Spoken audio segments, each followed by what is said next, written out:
Hello student, welcome to Ghosh computer academy. তোমাদের কম্পিউটারের বিবর্তনে এটা 3 নম্বর ক্লাস। আমি তো আগের ক্লাসে তোমাদের শেষ করেছিলাম কত অবধি, কম্পিউটারের ব্যবহারগুলি অবধি। তোমরা হয়তো ক্লাস 1 এবং ক্লাস 2টা খুব ভালোভাবে দেখেছো এবং প্র্যাকটিসও করেছো। আশা করি তোমাদের ক্লাসগুলো খুব পেয়ে তোমরা খুব উপকৃত হচ্ছ। আমি তোমাদের চেষ্টা করছি ডে বাই ডে আরও ক্লাসগুলো দেওয়ার। ঠিক আছে, তো আজকে আমরা ক্লাসটা শুরু করব ডেটা ও ইনফরমেশন থেকে। দেখো, এই যে চ্যাপ্টারটা আছে তোমাদের আমি আগের দিনই বলেছিলাম, এখান থেকে কিন্তু মোট 17 নম্বরের প্রশ্ন আসবে।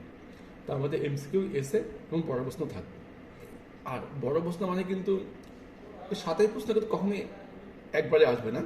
প্রশ্ন কী করে আসবে? 2+2+3 বা ছোট ছোট প্রশ্ন মিলে 7। চলো চলো চলো শুরু করছি আজকের ক্লাসটি। আমাদের আজকের টপিক হচ্ছে ডেটা ও ইনফরমেশন। দেখো, ডাটা আর ইনফরমেশন ব্যাপারটা কি? মনে করো তুমি যখন কোনো স্কুলে বা কোথাও অ্যাডমিশন দিতে যাচ্ছ, তখন তোমাদের একটা ফর্ম ফিল আপ করতে হয়। ফর্মে কী লেখা থাকে? Name, father's name, mother's name, mobile number. এই যে তোমরা যেগুলো ভর্তি করো ওখানে, নেমটা, ফাদার্স নেমটা, মাদার্স নেমটা, এগুলো হচ্ছে ডেটা। বুঝতে পেরেছো? দেখো কী বলেছে এখানে, যে সকল অর্থহীন অসংগঠিত প্রাথমিক নির্দেশগুলি কম্পিউটারের প্রসেসিংয়ের কাজে যোগান দেওয়া হয় তাকে ডেটা বলে। মানে আমি যেগুলো ফিল আপ করলাম ওগুলো হলো ডেটা। যেই আমি ডেটাটাকে কম্পিউটারে প্রবেশ করাচ্ছি, মানে কম্পিউটারের প্রসেস হচ্ছে, তখন সেটাকে কী বলছে? তখন তাকে বলছে ইনফরমেশন। বুঝতে পারলে? দেখো কী বলছে, যেমন ব্যক্তির নাম, বয়স, জন্ম তারিখ, ঠিকানা ইত্যাদি হলো ডেটা। আচ্ছা, এবার দেখো ডেটার কী প্রয়োজনীয়তা। তথ্য বিশ্লেষণের কাজে ডেটাগুলি সর্বদা কাঁচামাল হিসাবে কাজ করে। মনে করো আমি চাচ্ছি তোমার সম্পর্কে পুরো একটা ইনফরমেশন চাচ্ছি, সেক্ষেত্রে তোমার ডেটাটা কি আমাকে হেল্প করবে তোমার সম্পর্কে একটা মানে চিত্র তৈরি করতে। বুঝতে পারলে? কোনো তথ্য ভাণ্ডার মানে ডেটাবেস নির্মাণে ডেটা অপরিহার্য। আমি চাচ্ছি আমার স্কুলের সমস্ত স্টুডেন্টদের নিয়ে একটা ডেটা ভাণ্ডার বানাবো, মানে ডেটাবেস বানাবো, সেক্ষেত্রে প্রত্যেকের ডেটা আমার খুব দরকার। আবার কি বলছে, কোনো মতামত প্রকাশে এবং গবেষণামূলক কাজে ডেটার প্রয়োজন হয়। বুঝতেই পারলো? এখান থেকে একই প্রশ্ন আসে, ডেটা কাকে বলে, ডেটার কী কী প্রয়োজনীয়তা, ডেটার উদাহরণ দাও। বুঝতে পেরেছ? এবার দেখব ডেটা কত প্রকার। দেখো, ডেটা তথ্য বিশ্লেষণের কাজে প্রয়োজনীয় ডেটাগুলি বিভিন্ন সংখ্যা, অক্ষর, ক্যারেক্টার, চিহ্ন ইত্যাদি হতে পারে। আমি তোমাদের বলে যাচ্ছি, দেখো ডেটার 2 প্রকার হয়, নন ডিজিটাল, ডিজিটাল, লজিক্যাল। এটা মানে কি? ডিজিটাল কথা মানেই হচ্ছে যেগুলো কম্পিউটারে প্রবেশ করানো হবে, আর নন ডিজিটাল কোনটা? যেগুলো কম্পিউটারে প্রবেশ করবে না। আর লজিক্যাল কোনটা? যেগুলো লজিক থাকবে, ইয়েস নো, হ্যাঁ বা হ্যাঁ না, ট্রু ফলস, এগুলো লজিক্যাল ডেটা। এবার আমরা ডিটেলস আলোচনা করব নন ডিজিটাল ডেটা কাকে বলে। দেখো কি বলেছে, সাধারণত কাগজে লেখা সংখ্যা, বিভিন্ন অক্ষর, গান, আবৃত্তি, আঁকা ছবি ইত্যাদি কম্পিউটার সরাসরি বিশ্লেষিত হয় না, এদের নন ডিজিটাল ডেটা বলে। খুব ইম্পর্টেন্ট। তবে যেগুলো ডেটা আমরা খাতায় লিখছি, গান করছি, ছবি আঁকছি, এগুলো কিন্তু কম্পিউটারে সরাসরি প্রসেস করা হয় না, তাদের কি বলছে? নন ডিজিটাল ডেটা। বুঝতে পারলে? এবার এখান থেকে আর প্রশ্ন আসে, নন ডিজিটাল ডেটা কত প্রকার। দেখো ভাগগুলো দেওয়া আছে, ঠিক আছে? Numeric data, alphabetic data, alphanumeric data, graphics data, audio data আর ভিডিও ডেটা। এবার প্রশ্ন আসে, ডেটা শ্রেণীবিভাগ করো। সেক্ষেত্রে তোমরা কী করবে? ডেটাকে মাঝখানে লিখবে, এর 3টা ভাগে ভাগ করবে, নন ডিজিটাল, ডিজিটাল, লজিক্যাল। ঠিক আছে? নন ডিজিটালকে ভাগ করবে আবার কতভাবে? 6 ভাগে। নামগুলো দেখে নাও। আর ডিজিটাল ডেটা কোনো ভাগ নেই, লজিক্যালের কোনো ভাগ নেই। এবার দেখি নিউমেরিক ডেটা মানে কি। এই যে তোমার বয়স কত, একটা নাম্বার দিয়ে হবে, 16 বা 17 বা 18। তোমার রোল নাম্বার কত, যেমন যেগুলো ডেটা নাম্বার বোঝাবে তাদের কি বলবে? Numeric data. দেখো কি বলেছে, এই প্রকার ডেটাকে সংখ্যা দ্বারা প্রকাশ করা হয়। সংখ্যাগুলি পূর্ণ সংখ্যা অথবা দশমিক সংখ্যা উভয়ই হতে পারে। মানে পূর্ণ সংখ্যা দিয়েও প্রকাশ করতে পারো বা দশমিক সংখ্যা দিয়েও প্রকাশ করতে পারো, যেমন বয়স, পূর্ণমান ইত্যাদি। বুঝে গেলে? আলফাবেটিক ডেটা বা টেক্সট ডেটা, তোমার নাম, বাবার নাম, ঠিকানা, এগুলো নিশ্চয়ই আমরা অক্ষর দিয়ে লিখবো, সংখ্যা দিয়ে লিখবো না। এটাকে বলছে আলফাবেটিক ডেটা। ইংরেজি আলফাবেটের অক্ষর A B C Z, A B C, দেখো ছোট হাত, বড় হাত, বিশেষ অক্ষর, এগুলো যে ডেটা লেখা হয় তাকে বলবে আলফাবেটিক ডেটা বা টেক্সট ডেটা, যেমন কি নাম, ঠিকানা ইত্যাদি। বুঝতে পারলে? এবার দেখে নেব আলফা নিউমেরিক ডেটা। মানে আলফাবেটও থাকবে, নাম্বারও থাকবে। যেমন মনে করো মাধ্যমিকের রোল নাম্বার থাকে না, P001, অক্ষরও আছে, নাম্বার আছে। আবার দেখো বাইকের নাম্বার বা গাড়ির নাম্বার WB60, WB61, তারপর নাম্বার থাকে। এটা হচ্ছে আলফাবেটিক ডেটা, আলফাবেটও থাকবে, নাম্বারও থাকবে। যে ডেটাতে আলফাবেট ও নিউমেরিক এই দুই প্রকার ডেটাই থাকে তাদেরকে বলে আলফা নিউমেরিক ডেটা। যেমন গাড়ির নম্বর, লাইব্রেরির নম্বর, ইমেলের অ্যাড্রেস। ইমেলে দেখবে প্রত্যেকের থাকে robi@robi01@gmail.com, এখানে অক্ষর নাম্বার মিক্স করে আছে। গ্রাফিক ডেটা বলতে কি, ছবি সংক্রান্ত ডেটাগুলোকে গ্রাফিক ডেটা বলবো। আমি যখন কোনো ছবি আঁকবো এটা হলো গ্রাফিক্স, যেমন ফটোগ্রাফি, ড্রয়িং ইত্যাদি হচ্ছে গ্রাফিক ডেটা। অডিও কোনটা, গান সংক্রান্ত ডেটা, রেকর্ডিং করছো, এটা হলো ডেটা। ভিডিও কোনটা, ভিডিও ফাইল, MP4, MP3 সব হচ্ছে ভিডিও ডেটা। বুঝতে পারলে? এবার দেখি ডিজিটাল ডেটা কাকে বলে। কম্পিউটারে ডেটা প্রসেস করার পর সমস্ত ডেটাই কী হিসাবে পরিচিত হয়, ডিজিটাল ডেটা হিসাবে পরিচিত হয়। মনে করো আমি যে ছবিটা আঁকলাম বা যে নাম্বারটা আঁকলাম, যে আমি এটাকে কম্পিউটারে প্রবেশ করাচ্ছি, স্ক্যান করে নিচ্ছে, তখন ওটা কী হয়ে যাচ্ছে, তখন ওটা হয়ে যাচ্ছে ডেটার ডিজিটাল ভার্সন, মানে ডিজিটাল ডেটা। যেমন ফপি ও হার্ড ডিস্কের সংরক্ষিত সমস্ত ডেটাই ডিজিটাল ডেটা। সুতরাং আমরা বলতে পারি numeric, alphabetic, graphics, audio, video যে সকল ডেটা কম্পিউটারে প্রসেসিং যোগ্য তাদেরকে বলছে ডিজিটাল ডেটা। বুঝতে পারলেন? এই লাইনটা খুব ইম্পর্টেন্ট। তাকে বলে ডিজিটাল ডেটা মনে রাখবে, কিন্তু মনে রাখতে হবে কাগজে লেখা অক্ষর, গান, আবৃত্তি, আঁকা, ছবি ইত্যাদি সরাসরি কম্পিউটারে ব্যবহারযোগ্য নয়, তাই এগুলি নন ডিজিটাল ডেটা। তবে এগুলিকে ডিজিটাল রূপে রূপান্তর করে ব্যবহার করা যায়, তার মানে এটাকে আমি স্ক্যান করে ব্যবহার করতে পারি। বুঝতে পারলেন? এবার দেখবো লজিক্যাল ডেটা। আমি আগে বললাম লজিক থাকবে, ইয়েস, নো, ট্রু, ফলস। তাও কি বলছে, এই ধরনের ডেটাগুলিতে true, false, on, off, high, low প্রভৃতি দুটা শর্তের উপর ডিপেন্ড করে। ঠিক আছে, তাকে কি বলছে, লজিক্যাল ডেটা। যেমন দেখো কোনো পরীক্ষায় 5 মার্ক 34 হয়, যদি কোনো ছাত্রছাত্রী 33 পায় তবে সে কীভাবে ফেল হবে, এটা হলো লজিক্যাল ডেটা, মানে লজিকের উপর পুরোটা ডিপেন্ড করছে। বুঝতে পেরেছ? আচ্ছা, তাহলে আমরা ডেটা পার্টটা শেষ করলাম। এবার কি শুরু করবো, ইনফরমেশান। আমরা প্রত্যেকে কিন্তু ইনফরমেশান সম্বন্ধে জানি, বা আমিও বললাম। ডেটাকে দেখো কি বলছে, কম্পিউটারের ডেটাগুলি বিশ্লেষিত হয়ে যে অর্থপূর্ণ, ব্যবহারের উপযোগী ও সুসংগঠিত ফলাফল পাওয়া যায় তাকে বলছে ইনফরমেশন। ডেটাগুলো দিয়ে আমি কম্পিউটারে সব পুট করছি, তখন যে ফলাফলটা পাওয়া যাচ্ছে তাকে কি বলছে, ইনফরমেশন। বুঝতে পারলে? কেন ইনফরমেশনের প্রয়োজনীয়তা?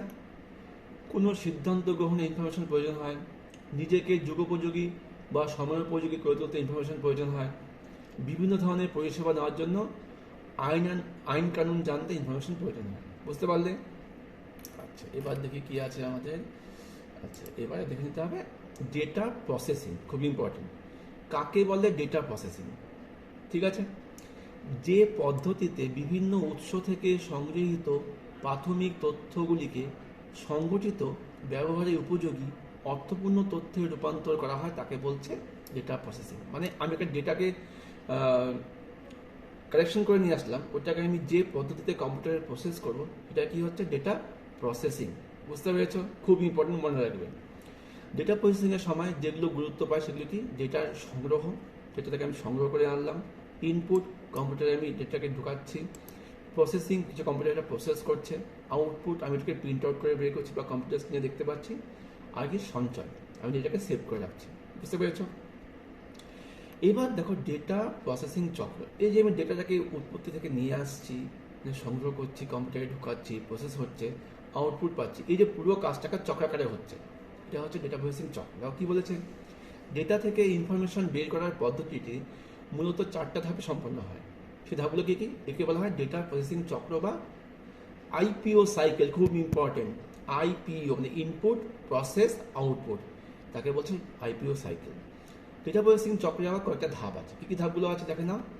একটা সংগ্রহকরণ, কালেকশন, ইনপুট, প্রসেস, আরেকটা কি, অবশ্যই আউটপুট। এটা কী হলো, কালেকশন, ইনপুট, প্রসেস, আউটপুট। এগুলো সম্বন্ধে ডিটেলসে না জানলেও হবে, আমি সব কিছু বলেই ফেললাম। কালেকশন করে নিয়ে আসছি, কম্পিউটারে প্রবেশ করাচ্ছি, সেটাকে প্রসেসিং করা হচ্ছে, তারপরে কী হচ্ছে, আউটপুট হিসাবে বের করে দিচ্ছি। এবার দেখো প্রসেসিংয়ের মধ্যে আবার কয়েকটি ভাগ দিয়েছে, জাস্ট জেনে রাখো কী আছে। যেটা দেখো যখন কম্পিউটার প্রসেস করে তখন কম্পিউটার ভাগ ভাগ করে নেয়, তাকে ক্লাসিফিকেশন করে কোন ডেটা কোন জায়গায় বসবে। ঠিক আছে, তারপর কি বাছাইকরণ, তাকে বাছাই করছে, তারপরে কি বলছে, গণনা করছে, তারপর কি আছে, সংক্ষিপ্তকরণ, মানে পুরোটাকে গণনা করার পর একটা সংক্ষিপ্ত একটা ডেটা তৈরি করছে। বুঝতে পারলেন? আচ্ছা, এবার আমরা দেখে নেব কি ডেটা প্রসেসিং আবার দুই ভাগে ভাগ করা হয়। প্রশ্ন আসতে পারে ডেটা প্রসেসিং কত প্রকার, একটা হাতে কলমে হতে পারে, একটা ডিজিটালি হতে পারে, ইলেকট্রনিক হতে পারে। কি বলেছেন? হাতে কলমে বা ম্যানুয়াল ডেটা প্রসেসিং এবং ইলেকট্রনিক ডেটা প্রসেসিং। ঠিক আছে, ইলেকট্রনিক মানেই অবশ্যই কম্পিউটারে হবে বা মোবাইলের মাধ্যমে করতে পারো। এবার দেখো ইলেকট্রনিক ডেটা প্রসেসিং কাকে বলে। হাতে কলমেরটা সংজ্ঞা দেওয়া নেই, তোমরা নিজেরা লিখতে পারবেন যে ডেটা প্রসেসিং ডেটাগুলি আমরা হাতে কাগজে লিখে প্রসেস করি তাকে যেটা হাতে কলমের বা ম্যানুয়াল ডেটা প্রসেসিং বলে। কম্পিউটারের মাধ্যমে নির্ভুল ও অতি দ্রুত গতিতে যে ডেটা প্রসেসিং সম্পূর্ণ করা হয় তাকে বলছে ইলেকট্রনিক ডেটা প্রসেসিং। এটাকে ক ভাগে ভাগ করা হয়? 4 ভাগে। কি? বিজনেস, সায়েন্টিফিক, মাল্টিমিডিয়া এবং নেটওয়ার্ক ডাটা প্রসেসিং। বুঝতে পেরেছ? আচ্ছা, এবার আমরা দেখব কি, দেখো এখানে তোমরা একটু পজ করে করে কিছু ডেটা প্রসেসিংয়ের সংজ্ঞা দেওয়াই আছে, তোমরা একটু দেখে নিতে পারো। বিজনেস ডেটা প্রসেসিং বিজনেস পারপাসে ইউজ করা হবে। তারপর কি আছে? সায়েন্টিফিক ডেটা প্রসেসিং সায়েন্টিফিক কাজে ইউজ করা হবে। তারপর কি বলছে? মাল্টিমিডিয়া ডেটা প্রসেসিং বিভিন্ন মাল্টিমিডিয়া কাজ ইউজ করা হবে। আবার কি আছে? নেটওয়ার্ক ডেটা প্রসেসিং নেটওয়ার্কের কাজে ব্যবহার করা হবে। এই হলো 4 প্রকার ইলেকট্রনিক ডেটা প্রসেসিং। এবার কি দেখছি আমরা? ইলেকট্রনিক ডেটা প্রসেসিংয়ের সুবিধা জাস্ট পয়েন্টগুলো জেনে রাখো, তোমরা পারলে পজ করে একটু দেখে নিও। কী কী বলছে? সঞ্চয় ক্ষমতা বৃদ্ধি, গতি, অবশ্যই ইলেকট্রনিক ডেটা প্রসেসিংয়ের গতি বেশি হবে, সঠিকভাবে ফলাফল পাওয়া যাবে, স্বয়ংক্রিয়তা মানে অটোমেটিক্যালি কাজ করবে। ঠিক আছে? আচ্ছা, এবার আমরা আজকের ক্লাসের শেষ পর্যায়ে চলে এসেছি, সেটা হচ্ছে ডেটা ম্যানিপুলেশন পদ্ধতি। ডেটা ম্যানিপুলেশন পদ্ধতি বলতে কী বুঝি? মনে করো আমরা যখন স্কুলে ভর্তি হই তখন তো আমরা নির্দিষ্ট কয়েকটা সাবজেক্ট নিয়ে ভর্তি হয়, বেস্ট অফ 5টা সাবজেক্ট 6টা সাবজেক্ট নিয়ে ভর্তি হয়। কিছুদিন যাওয়ার পর আমাদের কী মনে হয় যে আমরা হয়তো কয়েকটা সাবজেক্টকে আমরা চেঞ্জ করবো, বা আমরা হয়তো জিওগ্রাফিকে চেঞ্জ করে কম্পিউটার নেব, এবং কিছু চেঞ্জ করতে পারি। সেক্ষেত্রে কী করতে হবে? নিশ্চয়ই আমাদের একটা ডেটাবেস স্কুলে তৈরি হয়ে আছে। তাহলে আমাদের তখন কী করতে হবে? যখন আমি কোনো অ্যাপ্লিকেশন জমা দেবো স্কুলে, তখন স্যাররা কী করবে? সেই আমার ডেটাটাকে কম্পিউটার থেকে খুঁজে বের করবে এবং আগেরটাকে মুছবে, নতুন ডেটা সেখানে ঢোকাবে, সেটাকে আপডেট করবে, সেভ করবে। এই যে পুরো কাজটা তাকে কি বলছে? Data manipulation. দেখে নাও, ডেটা ম্যানিপুলেশন বলতে ডেটাবেস থেকে পূর্বে সংরক্ষিত ডেটাকে খুঁজে পড়া হয়, ডেটাবেসে নতুন ডেটা ঢোকানো হয়, ডেটাবেস থেকে অপ্রয়োজনীয় ডেটাকে মুছে ফেলা হয় এবং প্রয়োজন অনুসারে ডেটাকে আপডেট করা হয়। একে বলে ডেটা ম্যানিপুলেশন। খুব ইম্পর্টেন্ট প্রশ্ন আসতে পারে, আর এটা কিন্তু তোমাদের ক্লাস 12 কিন্তু ডেটা ম্যানিপুলেশন ব্যাপারটা আছে। এবার দেখো ডেটা ম্যানিপুলেশন করার জন্য কোন ল্যাঙ্গুয়েজ ব্যবহার করা হয়? সেটা হলো ডিএমএল। ডিএমএল এর ফুল ফর্ম কি? Data manipulation language. বুঝতে পেরেছ? আচ্ছা, এবার কি বলেছে? দেখো ডিএমএল এর মাধ্যমে আমরা ডেটাকে রিট্রিভ, ইনসার্ট, ডিলিট করতে পারি। আচ্ছা, উদাহরণস্বরূপ কি বলতে পারি? যেমন এসকিউএল হচ্ছে ডেটা ম্যানিপুলেশন ল্যাঙ্গুয়েজের উদাহরণ। এসকিউএল এর ফুল ফর্মটা কি? Structured query language. ঠিক আছে, এখান থেকে এই প্রশ্নটা চলে আসে কি ডেটা ম্যানিপুলেশন কাকে বলে, ডেটা ম্যানিপুলেশন ল্যাঙ্গুয়েজ করার জন্য কোন ল্যাঙ্গুয়েজ ব্যবহার করা হয়? ডিএমএল। এবং ডিএমএল এর উদাহরণ কি? এসকিউএল। তো আজকের ক্লাসটা কিন্তু আমরা এখানেই শেষ করছি। আবার পরের ক্লাসে আমরা চলে আসবো অন্য কিছু টপিক নিয়ে, মানে এর পরের টপিক নিয়ে। পরের ক্লাসে আমরা কম্পিউটারের ব্লক চিত্র নিয়ে আলোচনা করবো এবং সেই ব্লক চিত্রে কী কী অংশ আছে আমরা নেক্সট ক্লাসে দেখে নেব। তো আমি একবার রিক্যাপ করে নিচ্ছি, আমরা আজকের ক্লাসে কী কী শিখলাম। ডেটা কাকে বলে শিখলাম, ডেটার কী কী প্রয়োজনীয়তা, ডেটার শ্রেণীবিভাগ, সেই শ্রেণীবিভাগগুলির মধ্যে নন ডিজিটাল ডেটার বিভিন্ন ভাগগুলি আছে তাদের সংজ্ঞা, উদাহরণ দেখলাম। আচ্ছা, ডিজিটাল ডেটা কাকে বলে, তারপর লজিক্যাল ডেটা কাকে বলে দেখলাম, ডেটা প্রসেসিং কাকে বলে দেখলাম, ডেটা প্রসেসিং চক্র কাকে বলে দেখলাম। আবার কি দেখলাম? ডেটা প্রসেসিং চক্রতে কয়টা ধাপ আছে। ঠিক আছে, তারপরে দেখলাম ডেটা প্রসেসিংয়ের শ্রেণীবিভাগ করলাম। তারপরে লাস্ট করলাম কি ডেটা ম্যানিপুলেশন বলতে কী বোঝে। তো স্টুডেন্ট, ক্লাসটা মন দিয়ে তোমরা দেখো, পারলে ভিডিও ডাউনলোড করে রাখতে পারো, আর খাতায় অবশ্যই নোট করে আমি যে প্রশ্নগুলো বলছি তোমাদের অনেক উপকার হবে।